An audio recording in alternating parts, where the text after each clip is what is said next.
ओम शांति। सभी भाई बहनों को आज बाबा के मधुर महावाक्य हैं 16/2/24 प्रातः मुरली। ओम शांति। बाबा मधुबन। बाबा बोले, मीठे बच्चे, अब अशरीरी होकर घर जाना। इसलिए जब किसी से बात करते हो तो आत्मा भाई भाई समझ बातें करो। देही अभिमानी रहने की मेहनत करो। प्रश्न है, भविष्य राज तिलक प्राप्त करने का आधार क्या है? उत्तर में बाबा ने बताया है पढ़ाई। हर एक को पढ़कर राज तिलक लेना है। बाप की है पढ़ाने की ड्यूटी, इसमें आशीर्वाद की बात नहीं है। पूरा निश्चय है तो श्रीमत पर चलते चलो। गफलत नहीं करनी है। अगर मतभेद में आकर पढ़ाई छोड़ी तो नापास हो जाएंगे। इसलिए बाबा कहते, मीठे बच्चे अपने ऊपर रहम करो। आशीर्वाद मांगनी नहीं है, पढ़ाई पर ध्यान देना है। ओम शांति। सुप्रीम टीचर बच्चों को पढ़ाते हैं। बच्चे जानते हैं परम पिता परमात्मा पिता भी है, टीचर भी। ऐसा तुमको पढ़ाते हैं जो और कोई पढ़ा ना सके। तुम कहते हो शिव बाबा हमको पढ़ाते हैं। अब ये बाबा कोई एक का नहीं है। मन मना भव, मध्याजी भव, इसका अर्थ समझाते हैं मुझे याद करो।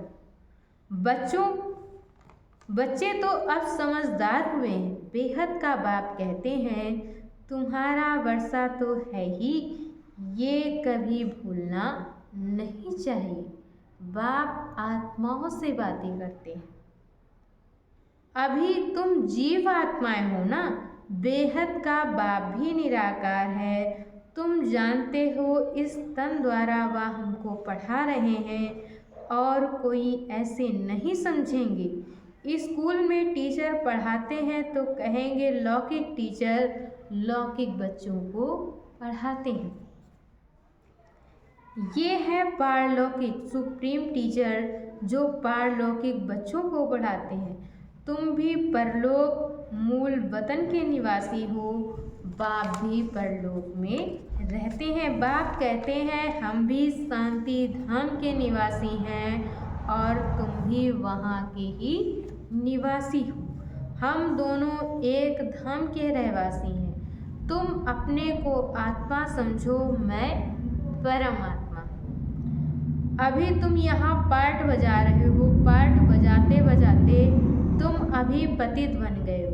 ये सारा बेहद का मांडवा है जिसमें खेल होता है। ये सारी सृष्टि कर्म क्षेत्र है, इसमें खेल हो रहा है। ये भी सिर्फ तुम ही जानते हो कि ये बेहद का खेल है। इसमें दिन और रात भी होते हैं। सूर्य और चांद कितनी बेहद की रोशनी देते हैं। ये है बेहद की बात। अभी तुमको ज्ञान भी है। रचता ही आकर रचता और रचना के आदि मध्य अंत का परिचय देती।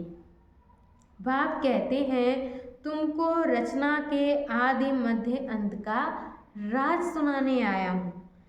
यह पाठशाला है, पढ़ाने वाला अभोक्ता है। ऐसे कोई नहीं कहेंगे कि हम अभोक्ता हैं। अहमदाबाद में एक साधु ऐसे कहता था, परंतु बाद में ठगी पकड़ी गई।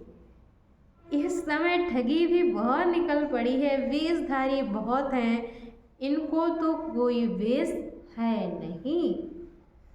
मनुष्य समझते हैं श्री कृष्ण ने गीता सुनाई, तो आजकल कितने श्री कृष्ण बन पड़े हैं।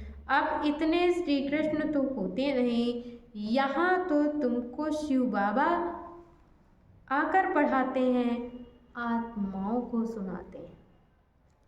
तुमको बार बार कहा गया है कि अपने को आत्मा समझ भाई भाई को सुनाओ। बुद्धि में रहे बाबा की नॉलेज हम भाइयों को सुनाते हैं।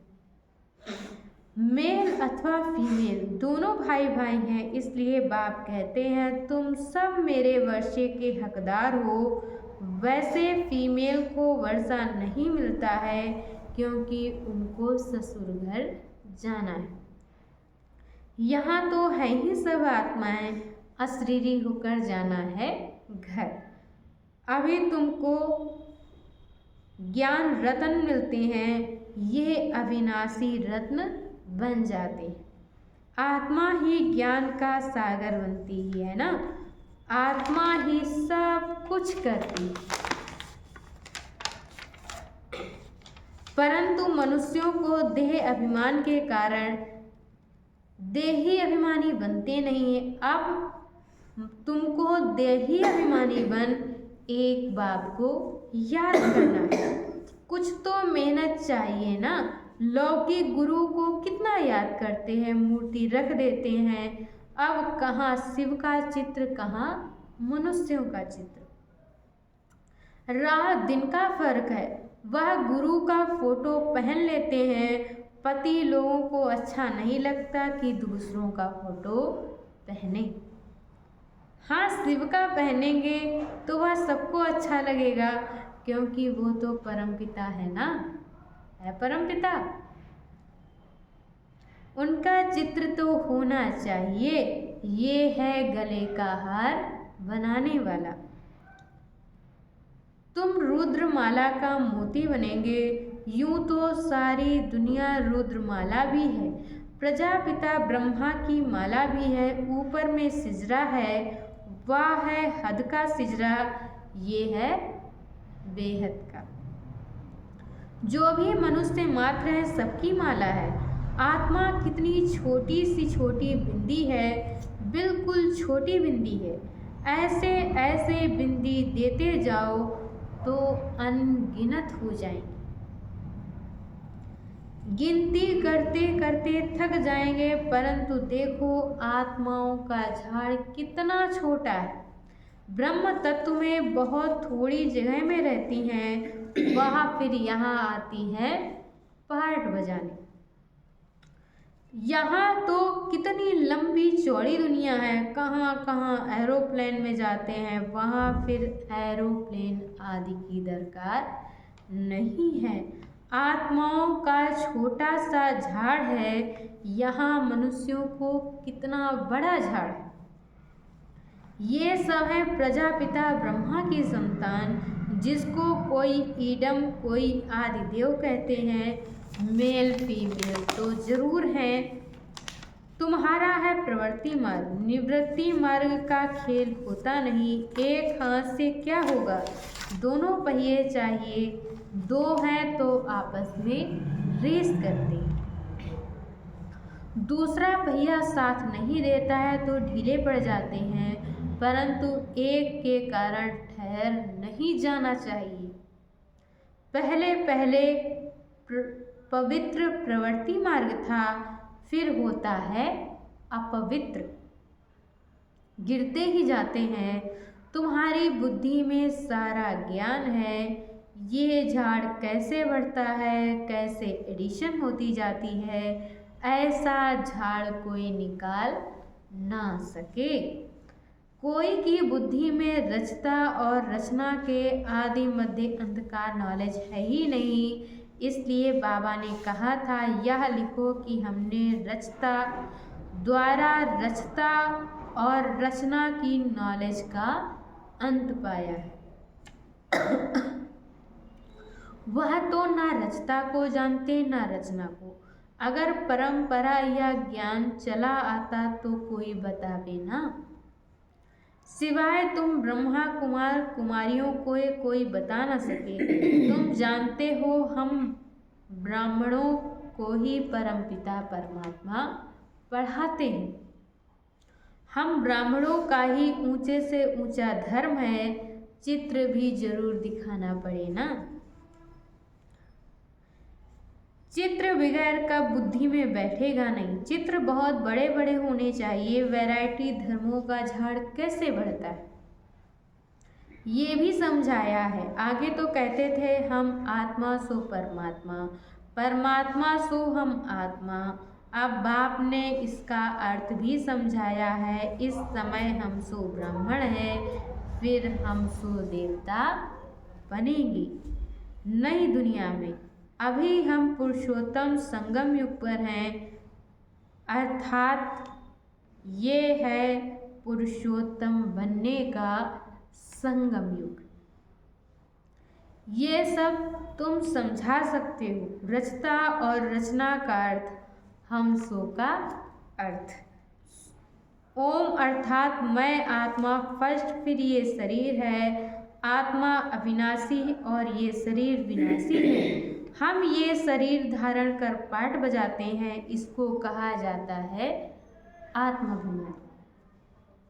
हम आत्मा फलाना पाठ बजाती हैं, हम आत्मा या करती हैं, हम आत्मा परमात्मा के बच्चे हैं। कितना वंडरफुल ज्ञान है। ये ज्ञान बाप में ही है, इसलिए बाप को ही बुलाते हैं। बाप है ज्ञान का सागर। उनकी भेंट में फिर है अज्ञान के सागर। आधा कल्प है ज्ञान और आधा कल्प है अज्ञान। ज्ञान का किसको पता ही नहीं है। ज्ञान कहा जाता है रचता और रचना को जानना, तो जरूर रचता में ही ये ज्ञान है ना, इसलिए उनको क्रिएटर कहा जाता है। मनुष्य समझते हैं क्रिएटर ने ये रचना रची है। बाप समझाते हैं ये तो अनादि बना बनाया खेल है। कहते हैं पतित पावन, आओ तो रचता कैसे कहेंगे। रचता तब कहें जब प्रलय हो फिर रचे। बाप तो पतित दुनिया को पावन बनाते हैं। तो ये सारे विश्व का जो झाड़ है, उनके आदि मध्य अंत को तो देखो। मीठे मीठे बच्चे ही जानते हैं। जैसे मालिक हरेक बीज को और झाड़ को जानते हैं ना, बीज को देखने से सारा झाड़ बुद्धि में आ जाता है। तो यह ह्यूमैनिटी का यानी मनुष्य सृष्टि का बीज उन्हें कोई नहीं जानते। गाते भी हैं परम पिता परमात्मा सृष्टि का बीज रूप है, सच्चिद आनंद स्वरूप है, सुख शांति पवित्रता का सागर है। तुम जानते हो ये सारा ज्ञान परम पिता परमात्मा इस शरीर द्वारा दे रहे हैं, तो जरूर यहाँ आएंगे ना। पतितों को पावन प्रेरणा कैसे बनाएंगे।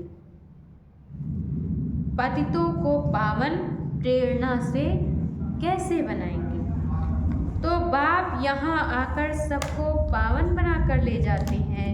वह बाप ही तुमको पाठ पढ़ा रहे हैं। ये है पुरुषोत्तम संगम युग। इस पर तुम भाषण कर सकते हो कि कैसे पुरुष तमो प्रधान से सतो प्रधान बनते हैं। तुम्हारे पास टॉपिक तो बहुत हैं। ये पतित तमो प्रधान दुनिया सतो प्रधान कैसे बनती है, ये भी समझने लायक है।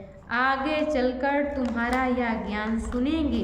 भल शरीर छोड़ भी देंगे फिर आएंगे, क्योंकि गति सदगति की हट्टी एक ही है।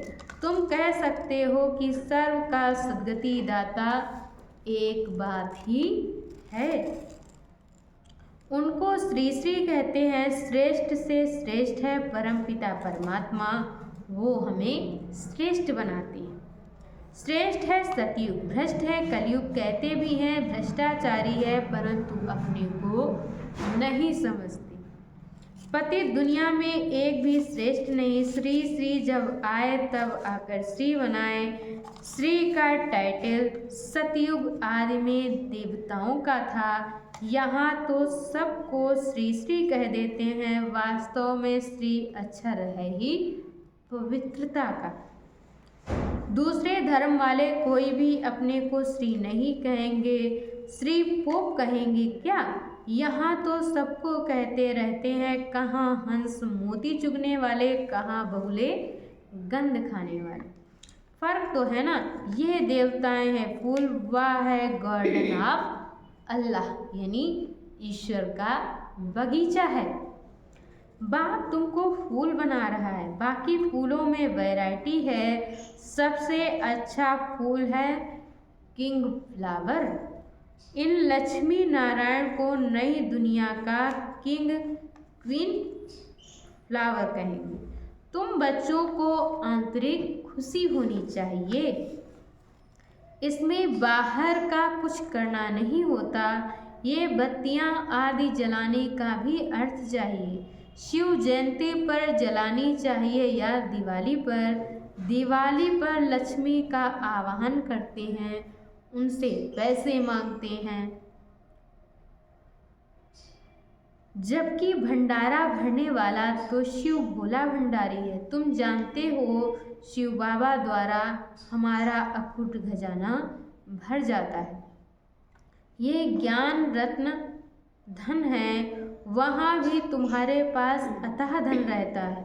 नई दुनिया में तुम माला माल हो जाएंगे। सतयुग में ढेरों के ढेर हीरे जवाहर थे, फिर वो ही होंगे।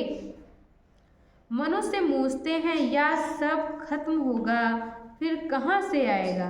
खानियाँ खुद गईं, पहाड़ियाँ टूट गईं तो कैसे होंगी? बोलो, हिस्ट्री रिपीट होती है ना। जो कुछ था सो फिर रिपीट होगा। तुम बच्चे पुरुषार्थ कर रहे हो स्वर्ग का मालिक बनने का।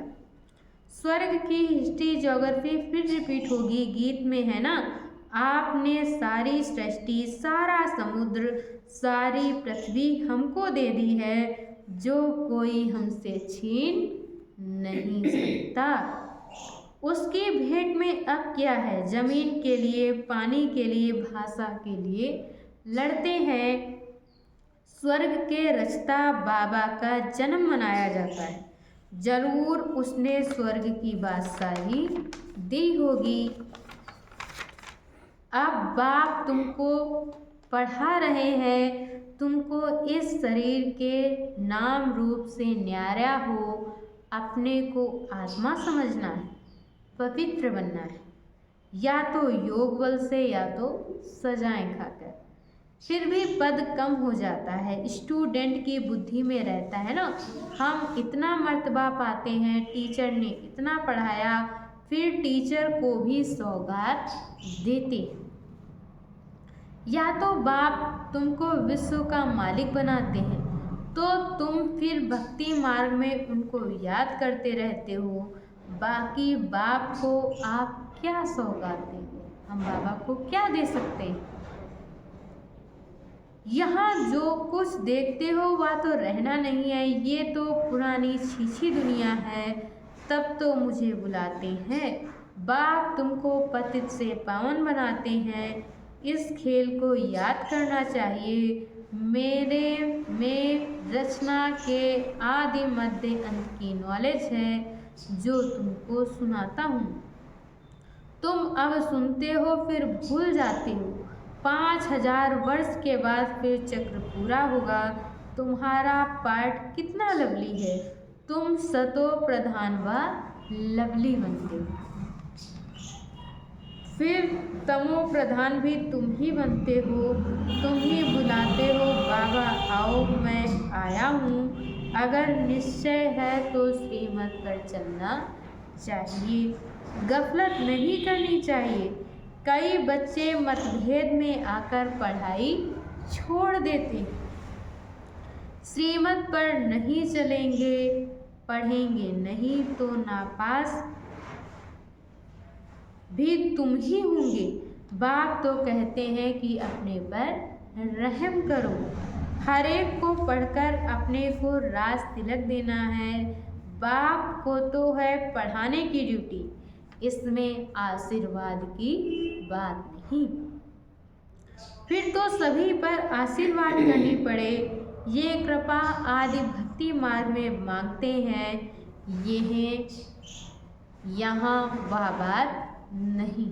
अच्छा, मीठे मीठे सिकिल दे बच्चों प्रति माता पिता बाप दादा का याद प्यार और गुड मॉर्निंग। रूहानी बाप की रूहानी बच्चों को नमस्ते। हम रूहानी बच्चों की तरफ से रूहानी माता पिता बाप दादा को याद प्यार, नमस्ते, ओम शांति, शुक्रिया बाबा, शुक्रिया। धारणा के लिए मुख्य सार है। पहला पॉइंट, प्रवृत्ति में रहते आपस में रेस करनी, परंतु अगर किसी कारण से एक पहिया ढीला पड़ जाता है तो उसके पीछे ठहर नहीं जाना है। स्वयं को राज तिलक देने के लायक बनाना है। दूसरे पॉइंट में बाबा ने बताया है शिव जयंती बड़ी धूमधाम से मनानी, क्योंकि शिव बाबा जो ज्ञान रत्न देते हैं उससे ही तुम नई दुनिया में माला माल बनेंगे। तुम्हारे सब भंडारे भरपूर हो जाएंगे। और आज बाबा ने वरदान दिया है बाप से शक्ति लेकर हर परिस्थिति को हल करने वाले साक्षी दृष्टा भव।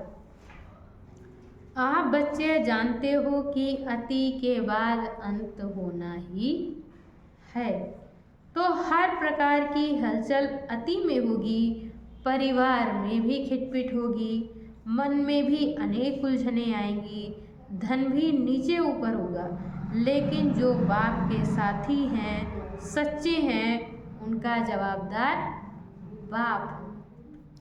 ऐसे समय पर मन बाप की तरफ हो तो निर्णय शक्ति से सब पार हो कर लेंगे। साक्षी दृष्टा हो जाओ तो बाप की शक्ति से हर परिस्थिति को सहज पार कर लेंगे। और आज की मुरली का स्लोगन है अब सब किनारे छोड़ घर चलने की तैयारी करो। अब सब किनारे छोड़ घर चलने की तैयारी करो। अच्छा, ओम शांति।